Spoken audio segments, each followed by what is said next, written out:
प्यारे बच्चों, हिंदी की कक्षा में आपका स्वागत है। आज हम कक्षा 7 पाठ 1 हम पंछी उन्मुक्त गगन के कविता के प्रश्न उत्तर के बारे में पढ़ेंगे। इससे पहले की वीडियो में मैंने आपको श्रीमंगल सिंह सुमन का जीवन परिचय, उसके शब्दार्थ और कविता की व्याख्या समझा दी है। तो चलिए आज हम प्रश्न उत्तर करते हैं। तो बच्चों, हम पंछी उन्मुक्त गगन के सबसे पहले हम ये देखते हैं कि कविता में जो प्रश्न, कविता का मैंने व्याख्या और सरलार्थ आपको समझा दिया था, लेकिन उसका लिखने का क्या तरीका होता है पहले हम वो देख लेते हैं। ठीक है, कविता में सबसे पहले जो कविता होती है उसमें संकेत में हम क्या लिखते हैं, जिन लाइनों का हमें सरलार्थ करना है वो लाइनें जितनी भी होती है उसमें 1-2 अक्षर पहले और उसके बाद के लेके इसमें लिख देंगे। ठीक है, उसके बाद फिर प्रश्न लिखते हैं। प्रश्न में हम क्या लिखते हैं, कविता में इस जो जिन लाइनों का हमें सरलार्थ करना है कि ये कविता कहाँ से ली गई है, इस कविता का नाम क्या है, इस कविता के कवि क्या है और इन पंक्तियों में कवि क्या कहना चाहता है।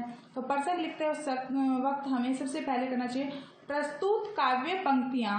मान लिया हम पंछी उन्मुक्त गगन के कर रहे हैं, तो प्रस्तुत पंक्तियाँ शिवमंगल सिंह सुमन द्वारा रचित कविता हम पंछी उन्मुक्त गगन से ली गई है।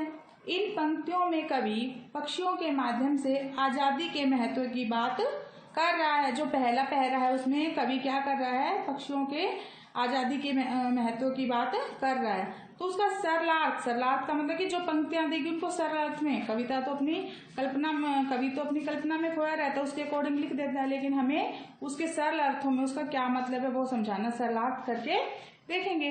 तो सरलार्थ क्या होता है बेटा, देखो तो कैसे लिखेंगे हम। इन पंक्तियों में कवि पक्षियों की ओर से कह रहा है कि हम खुले आसमान में उड़ने वाले पक्षी हैं। यदि हमें पिंजरे में बंद कर दिया जाएगा तो हम चहचहाना भूल जाएंगे। आज़ादी पाने के लिए हमारे खुशी से भरे पंख सोने की सलाखों से टकरा कर टूट जाएंगे। ठीक है बेटा, तो उसके बाद हम ये मैंने आपको प्रश्न और सरलार्थ लिखने का तरीका बताया है। उसके बाद हम अब इसके प्रश्न उत्तर करेंगे। जो पाठ 1 कविता 1 में हम पंछी उन्मुक्त गगन के हैं, उसका जो पहला हमारा क्वेश्चन है कविता में वो क्या है बेटा, कविता से जो क्वेश्चन है, कविता से प्रश्न अभ्यास में, हर तरह की सुख सुविधाएं पाकर भी पक्षी पिंजरे में बंद क्यों नहीं रहना चाहते, यही है ना। तो इसमें क्या होता है, तो मैंने ये अपने नोट्स के द्वारा आपको बताया इजी लैंग्वेज में। तो ये है बेटा, हर प्राणी के लिए आज़ादी में ही सबसे बड़ा सुख होता है। हर प्राणी के लिए आज़ादी में ही सबसे बड़ा सुख है। जो सुख आज़ादी में होता है वह कहीं नहीं मिल सकता।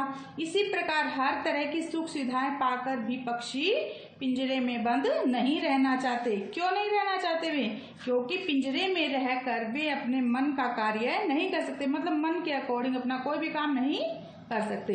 आगे जो हमारा प्रश्न नंबर 2 है उसमें पूछा गया है, पक्षी उन्मुक्त रहकर अपनी कौन कौन सी इच्छाएं पूरी करना चाहते हैं। ठीक है, उसमें क्या बताया गया है, पक्षी उन्मुक्त रहकर अपनी निम्नलिखित इच्छाएं पूरी करना चाहते हैं। कौन कौन सी इच्छाएं थी उनकी, हमने लेसन कविता पढ़ी थी। सबसे पहले क्या थी, वे नदियों का बहता जल पीना चाहते हैं, वे नीम की कड़वी निबोली दाना चुग कर खाना चाहते हैं। ठीक है, और क्या करना चाहते थे, वे पेड़ों की डालों पर झूला झूलना चाहते हैं, वे खुले आसमान की सीमा छूना चाहते हैं। उनकी सबसे बड़ी इच्छा यह है कि कोई भी उनकी उड़ान में बाधा न डाले। तो ये सारी इच्छाएं वो खुले आसमान में रहकर पूरी करना चाहते हैं। आगे की पूछा गया प्रश्न नंबर 3 है, भाव स्पष्ट करना। भाव का मतलब इन पंक्तियों में क्या कहा गया है, या तो क्षितिज मिलन बन जाता या तंती सांसों की डोरी। कि इन पंक्तियों को में क्या कहा गया है, तो इन पंक्तियों में क्या कहा गया है, इन पंक्तियों का भाव यह है कि कई बार उनका आसमान की सीमा से मिलन हो जाता है और कई बार वे अधूरी इच्छा लिए ही इस संसार से चले जाते हैं। कहने का मतलब यही है ना कि वे इस संसार में अपनी हर इच्छा को पूरी करना चाहते हैं। जो हमने कविता पढ़ी थी, मैंने अपनी तरफ से क्वेश्चन बनाया है, उसमें जो आगे के जितने भी क्वेश्चन है कविता से आगे, ज़्यादातर सभी के आंसर इसके अकॉर्डिंग ही लिखने हैं, थोड़े बहुत आप अपनी तरफ से बनाना है। इस कविता का संदेश या इस कविता की शिक्षा क्या है, पूरी की पूरी जो हमने कविता पढ़ी थी, इस कविता के द्वारा कवि यह कहना चाहता है कि गुलाम रहकर कोई भी प्राणी जीवन में खुश नहीं हो सकता, चाहे उसे कितनी भी सुख सुविधाएं दे दो। आजाद रहकर प्राणी के जीवन में चाहे कितनी भी मुश्किलें आ जाए, लेकिन वह अपने मन के अनुसार काम करके हमेशा खुश रहना चाहता है। इसीलिए हमें किसी भी प्राणी को पिंजरे में बंद नहीं रखना चाहिए। ये इस कविता का उद्देश्य था, शिक्षा थी जो कवि या कहना चाहता था। तो बच्चों, हमारा पर्सन अभ्यास करने के बाद हमारा पहला पाठ जो हम पंछी उन्मुक्त गगन के है वो कंप्लीट हो गया है। इसमें हमने हम पंछी उन्मुक्त गगन में व्याख्या भी कर चुके हैं इसकी। मैंने आपको पर्सन लिखने का तरीका, इसके जीवन परिचय भी लिखवा दिया है, इसके जितने भी कठिन शब्द थे वो भी करवा दिए और सारा प्रश्न उत्तर भी आपको करवाए हैं। वो मैंने नोट्स के जरिए आपको प्रोवाइड करवाए हैं। आप अपनी फेयर नोटबुक में उन्हें अच्छे से उतार लेना, ठीक है बेटा।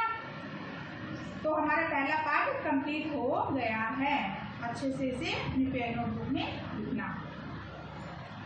तो अगर आपको मेरी ये वीडियो अच्छी लगी हो तो मेरी वीडियो को लाइक, कमेंट और शेयर करें, और आप इस वीडियो को सब्सक्राइब भी करें, ताकि आपको टाइम के अकॉर्डिंग या हर अगले लेसन के बारे में अच्छे से पता चलता रहे और आपके पास सारी नोटिफिकेशन आती रहे।